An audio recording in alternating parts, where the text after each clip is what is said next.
So recently I watched Jujutsu Kaisen Zero, which released in the Indian theaters. Was I excited for it?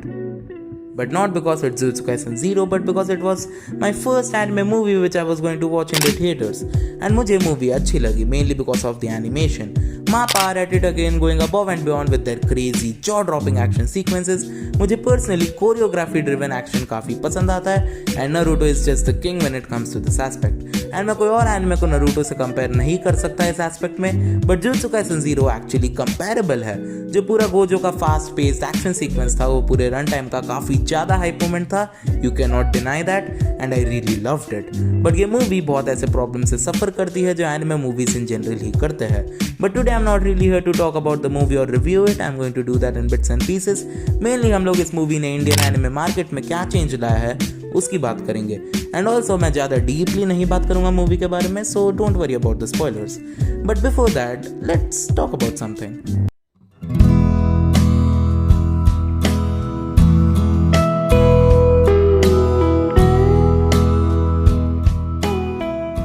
तो हो सकता है ये सुनकर तुम में से काफ़ी लोगों को शौक लगे, बट मैं भी तुम्हारे तरह एक इंसान हूँ.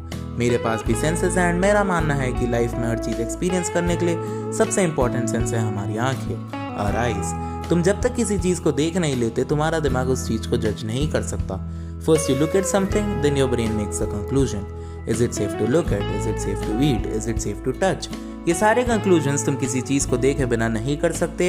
And what I am trying to say is that तुम देखे बिना कोई भी चीज़ को जज नहीं कर सकते हो, not in any given scenario. And then there are people who swear to look in just one direction, which is fine. I'm not here to tell you what to do, but if you are that person, then please don't judge. So recently Jujutsu Kaisen Zero released in India and I had the privilege to watch it in the theaters. And मुझे ये movie बहुत अच्छी लगी, not because it's the second coming of Christ or anything. No, ये movie के पास अपनी एक कहानी थी जिसको उसने लोगों को सुना दी. That's it.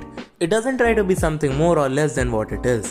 In one aspect where this movie goes all out is the fan service. यहाँ पर मापा ने कोई कसर नहीं छोड़ी. The animation is absolutely beautiful and the action sequences hits harder than United States of Smash. And to top it all off, there are many anime original cameos. And यही सारी चीज़ें इस मूवी को एक complete theatrical experience बनाते हैं. तो अगर तुम्हें इसको थिएटर्स में देखने का मौका मिले तो ज़रूर जाना. बट प्रोबेबली ये वीडियो रिलीज होने से पहले the movie will have already left the theatres. तो जले पे नमक छिड़कने के लिए sorry, wait for the digital release peasants. तो मेरा मूवी को लेकर बेसिक रिव्यू यही था. Now let's talk about Jujutsu Kaisen in general. तो जब मैंने पहली बार जुजुत्सु काइसन देखकर ख़त्म किया था, I remember having a good time. But फिर उसके 1-2 दिन बाद ही मैं सब कुछ भूल चुका था. Mainly because I was just enjoying the action and the series didn't do a good job to get me invested in its story line. मैं मेरे पर्सपेक्टिव की बात कर रहा हूँ, ज़्यादा ज्ञान पेलने की ज़रूरत नहीं है. तो यही आधी अधूरी मेमोरी लेकर मैं मूवी देखने चला गया. उस मूवी ने मेरे मेमोरीज को काफ़ी ज़्यादा रिफ्रेश किया and I was reminded the one thing with jujutsu Kaisen completely nailed. Let me tell you what it is. दुनिया में जितने भी स्टोरीज है, जितने भी स्टोरीज तुमने देख पढ़ और खेल रखे हैं, जितने भी स्टोरीज एग्जिस्ट करती है, उन सब को तुम 2 एस्पेक्ट्स पर जज कर सकते हो, style and substance. They both have their own purpose. Doesn't matter तुम कौन सा एस्पेक्ट को प्रेफर कर रहे हो, दोनों इक्वली इंपॉर्टेंट है. And Jujutsu Kaisen completely nails the style aspect. Doesn't matter तुम कौन से भी कैरेक्टर को देख रहे होगे, you just appreciate the way they look and how pleasing they act. हर एक डायलॉग, इंटरैक्शन एंड हर एक मोमेंट को तुम अप्रिशिएट करते हो. अब इसमें थोड़ा क्रेडिट मापा को भी जाता है, because adapting the style of the manga in the anime मे seem easy but it's clearly not. And Jujutsu Kaisen is getting that quality adaptation, so thank you MAPPA. अब बहुत सारे लोग ये कहते हैं कि substance is more important in a story than style, which I don't completely agree with. Substance का basic मतलब होता है plot, character, story etcetera. But honestly if I had to pick any one, I would go with substance. Because haan, JJK has good style, but I don't have any sort of connection with any of the character or the anime itself because of the lack of weight in it. अगर negatives पर आ ही चुके हैं तो I would say कि इस movie ने एक बहुत बड़ी प्रॉब्लम से ठीक से डील नहीं किया.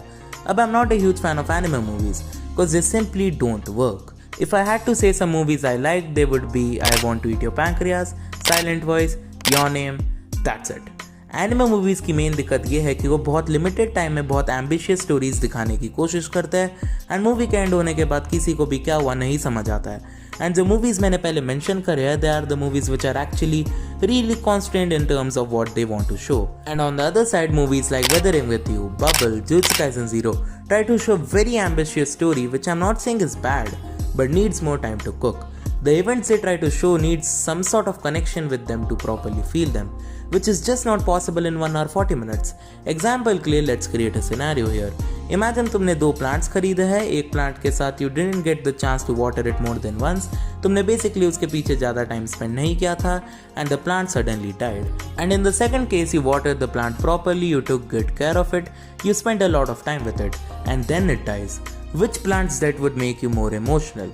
Of course the second plant, as you spent a lot of time with it and grew a connection with it, but ये connection movies में exist नहीं करता है. And Jujutsu Kaisen Zero जो Night of the Thousand Curses हमें दिखाना चाह रहा था was a really cool idea, but it just felt really empty without any weight to it. And next is Geto. Ab Geto is actually a really well written character. He has his own personality and he is not the generic villain with sad backstory giving validations to his ideologies. उसके हिसाब से everyone should be killed and only sorcerers shall exist in this world. ये idea बहुत interesting है but movie did a bad job in selling this idea to the audience. ये ideology गेतो के character से शुरू होती है एंड गेतो के कैरेक्टर में ही खत्म हो जाती है. मूवी ने कोशिश ही नहीं की इस आइडिया को एक्सपैंड करने की. In fact there was a moment जहाँ इस आइडिया को थोड़ा सा एक्सप्लोर करा जा सकता था, लेकिन जो हुआ वो कम्प्लीटली ऑपोजिट था. जब गेतो यूता को इन्फ्लुएंस करने की कोशिश कर रहा था अपने आइडियोलॉजी से, that moment was actually really funny because this man was talking about the economic and political state of the world and Yuta was not even listening. Of course गेतो की बातों का यूता पे कोई फर्क नहीं पड़ता है, but that doesn't mean कि यूता उसे उसकी बातों का जवाब नहीं देता है. What Yuta says in response was in my opinion the best dialogue in the movie. वो बेसिकली गेतो से कहता है कि मैं नहीं जानता कौन सही है या कौन गलत है, मैं सिर्फ इतना जानता हूँ कि मुझे अपने फ्रेंड्स को प्रोटेक्ट करना है and for that I have to fight you. I love that scene. Geto clearly wrong है स्टोरी में, बट ये फैक्ट यूता नहीं जानता है, बस हम ऑडियंस जानते हैं. That's why he was considerate of Geto's beliefs और उसने उसे इमीडिएटली रॉन्ग या करेक्ट लेबल नहीं किया. He just give him a very honest reason on why he was fighting. The most impactful note of the movie. And उसी impactful note के साथ I walked out of the theatre and when I turn back I saw something incredible. Just behind me there was Indian anime community, ever growing, ever changing, with no signs of stopping anytime soon. You guys are incredible. You know there was a time जब मैं मानता था कि anime in India का कोई future नहीं है, अब जैसा है वैसा ही रहेगा, grow नहीं होगा, and that's because I was looking in just one direction. Anime community was already growing in India, लेकिन कौन कौन सी fields में, इस बात का scope इतना ज़्यादा wide था that my eyes were not capable enough to grasp all of it. आज से थोड़े साल पहले एनिमे को इंडिया में प्रमोट करना was a cause, but now it has reached a very maturing point and it has given birth to a whole new market of consumers.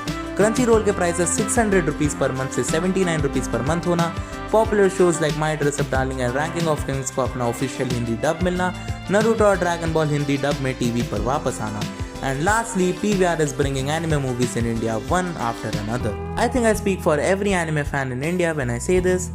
Thank you PVR.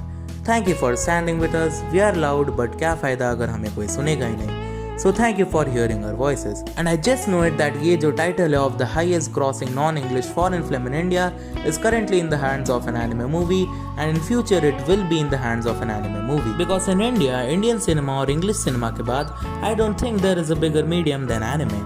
And नहीं, मैं कोई बकवास नहीं कर रहा, मैं कोई exaggerate नहीं कर रहा. We are literally that big, bigger than you think. And if you still can't see it, then maybe try looking in a different direction.